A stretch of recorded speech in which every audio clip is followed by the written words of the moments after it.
जगत का मंगल करने की सामर्थ्य उस महात्मा में होती है जो निरंतर नाम जप में लगा रहता है। यहां से बैठे बैठे आप जहां चाहो उसका कल्याण कर सकते हो। आपके पास पावर है। रही कि हमारा अमुक धर्म या अमुक धर्म, ये छोटी छोटी खाइयां हैं। महात्मा इन खाइयों के ऊपर होता है। पक्का ये बात समझ लीजिए, ये त्रिगुणात्मिका माया है, इसमें ये होता ही रहेगा। भगवान के अवतार के समय या अवतार के बाद या अवतार के पहले, देख लीजिए आप, अब भी देख लीजिए। हमको बुरे आचरण करने वाले से घृणा नहीं करनी, उससे प्रियता बढ़ाकर उसके बुरे आचरणों में घृणा करवानी है। अगर वो घृणा कर लिया बुरे आचरणों में तो अच्छा आदमी हो जाएगा ना। तो यही हुआ, वो एकदम से सब प्रवृत्ति के लोग थे गुरुदेव जी, जो हर समय यहाँ पास गंडासा रखते हैं गुरुदेव जी। और वो वहाँ कितनी भागवत कथाएं होती है, कोई बदलाव इतना नहीं आया। पर आपकी वाणी ने गुरुदेव, अपने राष्ट्र के प्रति प्रियता तो चाहे संत हो चाहे कोई भी हो, सबको रहती है। श्री श्री निवासाचार्य जी महाराज, श्री वेंकटेश मंदिर, काठमांडू, नेपाल। आचार्य नारायण प्रपन्न महाराज जी नेपाल से आए हैं। महाराज जी, हम देव देश नेपाल से हैं। महाराज जी, इनका भाव है कि पूरा जीवन राष्ट्र सेवा और स्वधर्म, आगे इन्होंने हिंदू राष्ट्र लिखा, स्थापना के लिए लगा रहे। महाराज जी, हमको मार्गदर्शन करें एवं पूरे नेपाल राष्ट्र वासियों को आशीर्वाद प्रदान करें। हम तो सबको प्रणाम करते, सब रूपों में हमारे प्रभु ही विराजमान है। पूरे विश्व रूप में हमारे विश्व रूप भगवान है, वही सब रूपों में उन्हीं को प्रणाम है। आशीर्वाद देने की सामर्थ्य तो आचार्यों में होती है, गुरुजनों में होती है। अपने तो दास हैं, आशीष प्राप्त करते हैं, ये जरूर है सब में मेरे प्रभु, इसलिए सबको प्रणाम है। और दूसरी बात यह है कि जगत का मंगल करने, हम राष्ट्र के ही नहीं, हम विश्व की बात करते हैं। जगत का मंगल करने की सामर्थ्य उस महात्मा में होती है जो निरंतर नाम जप में लगा रहता है, जो अपनी इंद्रियों को कभी विषयों से संयोग नहीं होने देता, कभी विलासिता को स्वीकार नहीं करता, एकमात्र केवल भगवान में चित्त को लगाए है। सातरति सातरति सा लोकान तारयति, वो तर जाता है, वो तर जाता है और लोकों को तार देता है। रही कि हमारा अमुक धर्म या अमुक धर्म, ये छोटी छोटी खाइयां हैं। महात्मा इन खाइयों के ऊपर होता है। महात्मा की दृष्टि एकमात्र, जैसे समुद्र में देखो तो जल ही जल दिखाई देता ना, एकमात्र विश्वेश्वर भगवान ही सब रूपों में है। वो मेड़ कितनी भी बांधी हो, वो मेड़ नहीं दिखाई देती। समुद्र में मेड़ होती है क्या? नहीं होती ना। छोटे छोटे नालों में मेड़ बनाई जा सकती है, समुद्र में नहीं। महात्मा का ज्ञान समुद्रवत होता है। उसके लिए हर धर्म, हर चराचर जीव एकमात्र अपना आराध्य देव दिखाई देता है। जब तक हम इंद्रियों से विषयों का संयोग करते रहेंगे, जब तक हमारा मन पूर्ण रूप से प्रभु के चिंतन में नहीं डूबेगा, तब तक हम अपना कल्याण नहीं कर सकते। जगत के कल्याण की तो बात जाने दो। तदर्पिता अखिलाचारिता तद्स्मरणेन परम व्याकुलतेति, जो हर आचरण भगवान को समर्पित करके उनके अनुकूल होकर नाम जप करता है, तो यहां से बैठे बैठे आप जहां चाहो उसका कल्याण कर सकते हो। आपके पास पावर है, भजन का पावर, तप का पावर, जितेंद्रियता का पावर, मनोनिग्रह का पावर। इसी से हम जगत कल्याण कर सकते हैं। हम जो चाहें वो कर सकते हैं यदि भजन हमारे पास हो, और भजन नहीं है तो केवल हम भावना कर सकते हैं और बात पूरी नहीं होगी। जैसे हम प्रवचन कर रहे हैं और हमारे जीवन में आचरण में यह ना हो, तो आप तालियां बजा के चले जाओगे, कुछ ना आपको प्राप्त होगा और ना हमको कुछ समझ में आएगा। अगर हमारी उसमें स्थिति है तो सुन लो और जाओ। अब तुम्हारे जीवन का परिवर्तन करके ही रखेंगे। वचन आपके ऊपर चढ़ जाएंगे, भूत की तरह आपके दिमाग को परिवर्तित कर देंगे, क्योंकि वो सत्य से स्थिति में वो वचन बोले गए। इसलिए हमें चाहिए हम निरंतर नाम जप करें और अपने शरीर और अपनी इंद्रियों को भगवान के अनुकूल आचरणों में उतारें। कभी हमसे कोई भगवान के प्रतिकूल आचरण न बने। प्रतिकूलस्य विसर्जनम अनुकूलस्य, श्री कृष्ण अनुकूल लेन, प्रभु के अनुकूल। तो हमारा उद्देश्य है कि सबको आनंद हो, सब स्वस्थ रहे और सब सुखी रहे। उसमें मेड़ नहीं कि इतने सुखी रहे इतने न सुखी रहे। जो महापुरुष, जो संतजन, जो भक्तजन, उनका उद्देश्य एक घर के लिए, एक देश के लिए, एक सीमा में किसी धर्म के लिए नहीं होता, पक्का समझ लेना। जिनका हृदय भगवान में स्थित हो गया है उनके लिए सर्वे भवन्तु सुखिनः, सर्वे सन्तु निरामयाः, सर्वे भद्राणि पश्यन्तु, मां कश्चित् दुख भाग भवेत्। पशु पक्षी जड़ चैतन्य कोई भी हो, सबका आशीर्वाद, सबका मंगल, सबको सुखी, ये हमारे आचार्यों में, हमारे महापुरुषों में, हमारे संतों में पाया गया है।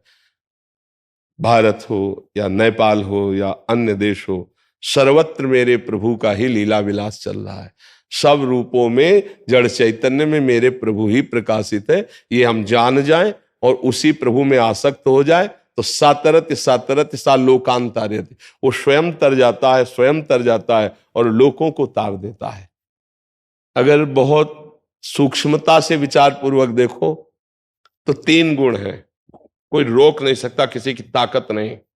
3 गुण है, एक है सतोगुण, एक है रजोगुण और एक है तमोगुण। 3 गुणों के द्वारा माया की ये रचना हुई है। तो कहीं तो यज्ञ होता नजर आएगा, तो कहीं गड़ासा चलता नजर आएगा, कहीं ब्याह होता नजर आएगा, तो कहीं शोक सभा लगी होगी, मुर्दा तैयार किया जा रहा होगा फूंकने के लिए, कहीं जन्म हो रहा है तो कहीं कोई घटना हो रही है, कहीं हर्ष है तो कहीं शोक है। ये 3 गुणों की लीला का परिवर्तन आज तक कोई नहीं कर पाया, आगे भी नहीं कर पाएगा। पक्का ये बात समझ लीजिए, ये त्रिगुणात्मिका माया है, इसमें ये होता ही रहेगा। भगवान के अवतार के समय या अवतार के बाद या अवतार के पहले, देख लीजिए आप, और अब भी देख लीजिए, कहीं भजन हो रहा है, कीर्तन हो रहा है तो कहीं हत्या हो रही है, कहीं धर्म से चला जा रहा है तो कहीं व्यभिचार हो रहा है, कहीं यज्ञ का अनुष्ठान शुरू है तो कहीं पशुओं की बलि दी जा रही, पशुओं की हत्या हो रही, कहीं कहीं मंदिर निर्माण किया जा रहा है तो कहीं मंदिर तोड़ा जा रहा है।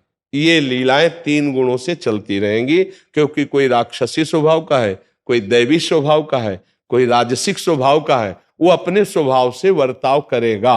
हम राक्षसी स्वभाव को भजन के द्वारा बदलने की चेष्टा करेंगे, पर हम नाश नहीं कर सकते। नाश करना हमारा स्वभाव नहीं है, बस ध्यान रखना, ये भगवान का पावर होता है। यदा यदा धर्मस्य ग्लानिर्भवति भारत अभ्युत्थानम अधर्मस्य तदात्मानं सृजाम्यहम् परित्राणाय साधूनां विनाशाय च दुष्कृताम।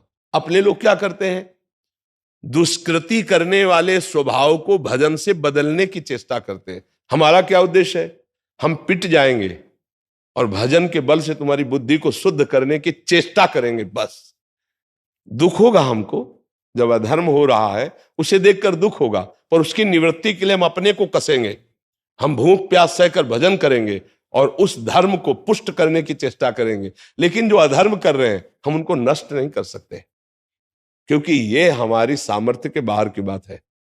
या आज तक किसी ने संत वेश में धारण करके नष्ट कर पाया हो तो हमें बता देना। नष्ट नहीं किया जा सकता। कभी दैत्य प्रबल होते हैं, कभी देवता भागते हैं स्वर्ग से, तो कभी देवता प्रबल होते हैं और दैत्यों को, कभी दिन आता है तो कभी रात आती, कभी रात आती तो दिन भी आती है।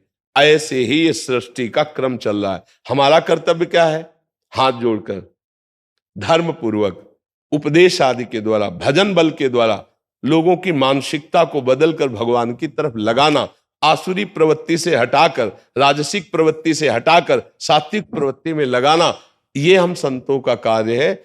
हमें दुख तो होता है पर हम विनाश नहीं कर सकते, हम उनको गाली नहीं दे सकते, हम उनसे युद्ध नहीं कर सकते। हम प्रार्थना के द्वारा, प्रभु से प्रार्थना और भजन के द्वारा और सद्भावना के द्वारा परिवर्तन करने की चेष्टा कर सकते हैं। परिवर्तन कर दे ऐसी बात नहीं है, परिवर्तन करने की चेष्टा करते, परिवर्तन हो जाए तो मेरे प्रभु का प्रताप हो रहा है। मैं एक नहीं कहना चाह रहा था कि आपकी सत्संग के प्रभाव से जो नागालैंड, मणिपुर, उधर ज्यादा मेरे जो बहुत हिंसक प्रवृत्ति के लोग थे जी, तो वो गऊ को बहुत मारते थे गुरुदेव जी, गाय को दूध नहीं देने वाली को पीटते थे, मारते थे। आज आपका सत्संग सुन के गुरुदेव उन्होंने बहुत बहुत आभार और प्रणाम व्यक्त किया है गुरुदेव के चरणों में कि उन्होंने गाय धोते समय राधा राधा राधा, अब बिल्कुल बड़ी कृपा है। जी गुरुदेव, ये परिवर्तन आपकी जी, कृपा से हो।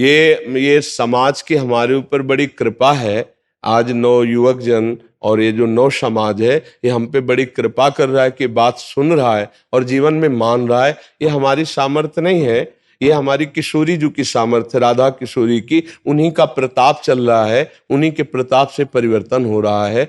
परिवर्तन बस केवल भजन और प्रार्थना से किया जा सकता है।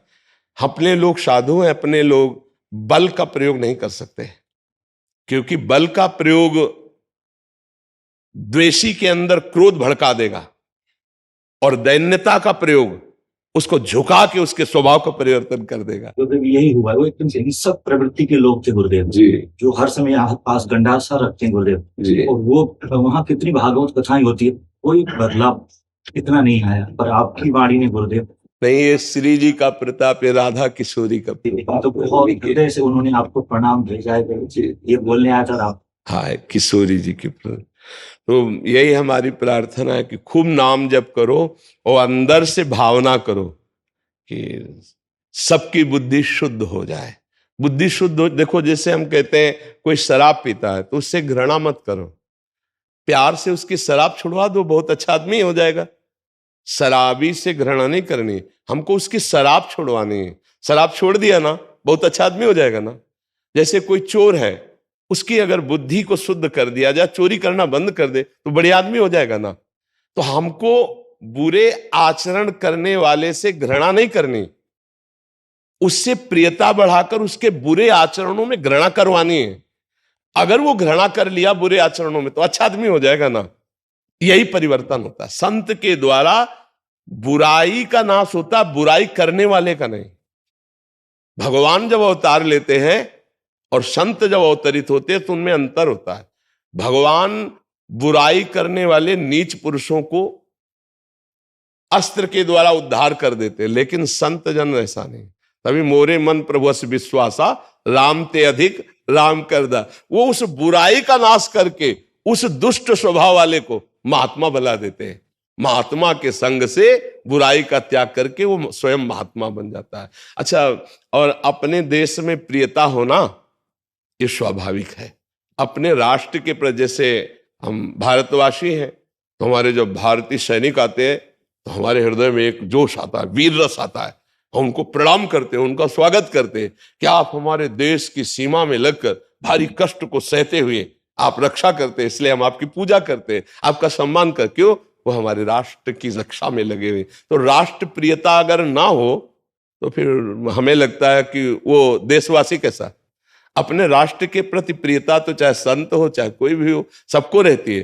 पर इसके ऊपर भी एक भाव आता है, सर्वे भवन्तु सुखिनः। सर्वे में पूरा विश्व आता है। उदार चरितानाम वसुधैव कुटुंबकम, वसुधैव कुटुंबकम।